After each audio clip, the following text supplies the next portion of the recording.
Mga kababayan ko, naririto ako muli upang tuparin ang ating katungkulan at magbigay ng ulat sa inyo tungkol sa estado ng ating bansa at sa mga ginagawa ng inyong pamahalaan. 1 taon na ang nakalipas mula noong huli akong tumayo rito upang ilantad ang katiwalian na nadiskubre namin sa mga flood control project. Gaya ng aking ipinangako sa inyo, nagsagawa tayo ng malawakan at malalimang investigasyon na walang pagkikiling kahit kanino man. Masusi nating sinuri at sinundan kung saan tayo itinuro ng ebidensya. Lahat ng kailangang gawin ay ginawa natin upang matuntun ang punot dulo.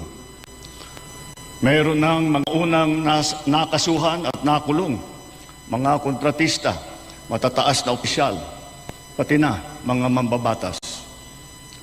At dumating na tayo sa punto na ayon sa Ombudsman ay malapit na ang paghain ng patong-patong na kaso laban sa dating speaker.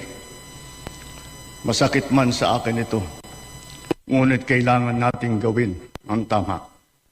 Hindi ako pangulo ng aking pamilya. Hindi ako pangulo ng aking kaibigan.